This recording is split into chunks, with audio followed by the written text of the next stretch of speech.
देखो दोस्तों, आज हम बात करेंगे एक ऐसे केस के बारे में जिसके अंदर प्रेजेंट के अंदर सिचुएशन ये है कि कोर्ट से जो है आपके खिलाफ गिरफ्तारी का वारंट जारी हो चुका है। एक ऐसा वारंट जो गैर जमानती है, नॉन बेलेबल वारंट। यदि ऐसा वारंट जारी हो चुका है तो आपको पुलिस गिरफ्तार करने के लिए आएगी और आपको गिरफ्तार होना ही पड़ेगा। इससे आपको नकारा नहीं जा सकता कि आप गिरफ्तार नहीं हो सकता, आपको गिरफ्तार होना ही पड़ेगा। लेकिन बात यह है कि आप गलत नहीं हो, आप अपनी जगह सही हो, आपने कोई ऐसा जुर्म, कोई ऐसा अपराध नहीं किया, लेकिन फिर भी आपके खिलाफ वारंट जारी अगर हो गया है तो हम ऐसे वारंट से कैसे बचें, हम गिरफ्तारी से कैसे बच सकते हैं, इस टॉपिक के ऊपर आज हम चर्चा करेंगे। देखो दोस्तों, हम एक कंडीशन लेते हैं कि मान लो हम कहीं जा रहे हैं, किसी के साथ हमारी लड़ाई होती है, झगड़ा होता है, कुछ भी होता है, और जो गलती है ना वो सामने वाले की बंदे की गलती है, हमारी कोई गलती नहीं है। गलती होने के बावजूद भी वो जो है खुद जाता है एफआईआर दर्ज करवाने के लिए थाने में।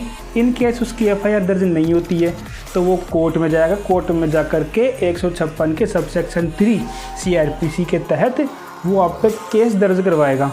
अब आप पे केस दर्ज हो गया और जज को लगता है कि आपने कोई ऐसा अपराध किया है जिसके लिए आपको जमानत भी नहीं दी जा सकती है। जज की नज़रों में आप अपराधी बन चुके हो। यदि ऐसा आता है और वो एक वारंट जारी करता है, बाकायदा मोहर लगा के जज की, पूरा वारंट रेडी है आपके खिलाफ, अब आप क्या करोगे? देखो, ऐसी कंडीशन यदि आती है ना तो सबसे पहला हम काम करेंगे वो ये है, हम जाएंगे कोर्ट में। अब कोर्ट में ऐसा नहीं कि आप खुद अकेले जा कर के कोर्ट में यूँ खड़े हो जाओगे, नहीं, ऐसा नहीं।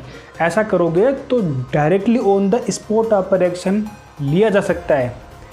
आपको एक वकील हायर करना होगा, एक स्टेटस का वकील, एक अच्छे लेवल का वकील आपको हायर करना होगा। जो कुछ भी करेगा वो वकील करेगा, आपको कुछ भी करने की ज़रूरत नहीं है। पहला काम जो करना है वो ये है, 437 सीआरपीसी के तहत आप अर्जी लगा सकते हो कोर्ट में, लोअर कोर्ट में, जमानत के लिए, आपकी जमानत के लिए। अब यदि जो जज है उनको लगता है कि नहीं, अपराध संगीन है, इसके लिए जमानत नहीं दी जा सकती और वो मना कर देते हैं, यदि वो मना कर देते हैं तो उसके बाद में हमारे पास जो दूसरा ऑप्शन बचता है वो आता है 70 सीआरपीसी का। मतलब सीआरपीसी 70 के तहत हम कोर्ट में ये अर्जी लगा सकते हैं कि हमारा जो वारंट जारी हुआ है उस वारंट को नॉन बेलेबल से बेलेबल में कन्वर्ट करो। ये हम अर्जी लगा सकते हैं। यदि कोर्ट जो है आपके वारंट को बेलेबल में कन्वर्ट कर देता है तब तो वेल एंड गुड, कोई दिक्कत नहीं है, आप जा कर के डायरेक्टली जमानत करवा सकते हो, कोई दिक्कत ही नहीं है। लेकिन इनकेस मान लो कि उनको जो है उनको लगता है कि नहीं यार, अभी भी उनको यही लग रहा है कि अपराध संगीन है और उन्होंने जो है आपके वारंट को बेलेबल में कन्वर्ट नहीं किया, ठीक है, 2 ऑप्शन ख़त्म हो गए। अब तीसरा जो ऑप्शन आता है, तीसरा जो तरीका है वो ये आता है सीआरपीसी 397 का। उसके अंदर हम ये कर सकते हैं, हम कोर्ट में ये अर्जी लगा सकते हैं कि हमारे खिलाफ जो वारंट जारी हुआ है हम चाहते हैं कि उसका एक बार रिवीजन हो, अच्छे से रिवीजन हो, क्योंकि हम अपराधी नहीं हैं। ये सब काम करेगा आपका वकील। वो ये वहाँ पे बताएगा कि मेरा जो क्लाइंट है उसने कोई अपराध नहीं किया है, वो अपनी जगह सही है, ये जो वारंट निकला ये गलत है, एक बार इसका रिवीजन होना चाहिए। और ये जो रिवीजन होगा वो सीआरपीसी 397 के तहत होगा। अब जब तक उसका रिवीजन चलता है तब तक तो क्या है कि पुलिस आपको गिरफ्तार नहीं कर सकती। जब तक रिवीजन चलता है और जब तक रिजल्ट नहीं आता वहाँ से, तब तक पुलिस आपको गिरफ्तार नहीं कर सकती।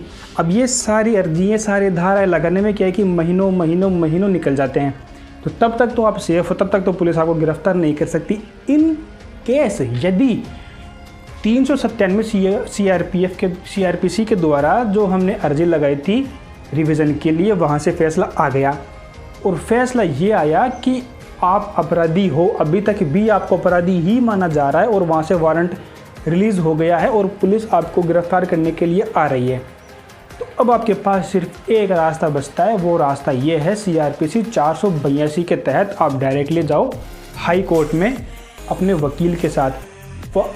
अब क्या है कि पूरी जिम्मेदारी आपके वकील की होगी। आप हाई कोर्ट से एक वकील हायर करो, अच्छे लेवल का वकील हायर करो, शुरू से लेकर एंड तक की जो भी घटना अभी तक हुई है सब उसको बताओ, शुरू से बताओ, दोबारा बताओ, सब कुछ बताओ। अब आपका जो वकील है ना, वो वहाँ ये साबित करेगा हाई कोर्ट के अंदर सबूतों के साथ, तथ्यों के साथ, कि मेरा जो क्लाइंट है वो निर्दोष है।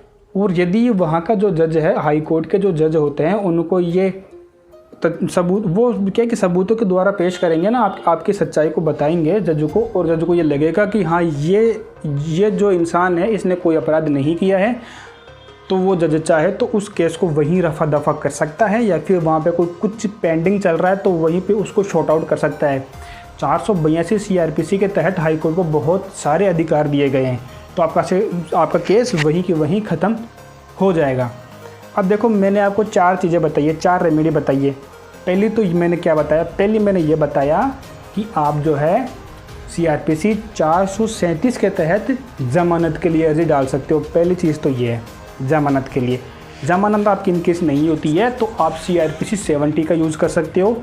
उसके अंदर आपकी जो बेल है, नॉन बेलेबल आपका जो वारंट है, उसको आप बेलेबल वारंट में कन्वर्ट करवा सकते हो। वहाँ से भी अगर आपका काम नहीं होता है तो तीसरा आपके पास जो ऑप्शन बचता है वो होता है CRPC 397 का। उसके तहत आप ये अर्जी डाल सकते हो कि हमारे खिलाफ जो वारंट निकला है हम उसका रिवीजन चाहते हैं। ऐसे करने से क्या होगा कि एक टाइम पीरियड लंबा खिंचता जाएगा और तब तक पुलिस तो आपको गिरफ्तार करेगी नहीं, क्योंकि आप अर्जियाँ डाल रहे हो और वो टाइम पीरियड खिंचता जा रहा है, अभी रिजल्ट नहीं निकला है। तो इस पीरियड में हो सकता है कि आपके फेवर में कुछ ऐसा तथ्य, कुछ सबूत ऐसे मिल जाएं जिससे आपको निर्दोष साबित करने में आसानी हो। अच्छा, तीसरा मैंने बताया रिवीजन का 397 वाला। वहाँ से भी अगर आपका कुछ नहीं होता है तो लास्ट ऑप्शन जो आपके पास बचता है वो होता है CRPC 482 वाला, जिसमें आप डायरेक्टली हाई कोर्ट में जा सकते हो और वहाँ पे तथ्य सबूतों के साथ आपका जो वकील है वो वहाँ पे ये साबित कर देगा कि आप निर्दोष हो। और वहाँ जो हाई कोर्ट के जो जज हैं उनको ये अधिकार है, 482 में बहुत अधिकार उनको दिए हुए हैं, वो डायरेक्टली आपकी केस वहाँ से ख़त्म कर सकते हैं। तो ये था इसका इलाज। अब वीडियो पसंद आया तो वीडियो को लाइक करें, शेयर करें, उन लोगों को पता लगे जिनको इसके बारे में जानकारी नहीं है। धन्यवाद।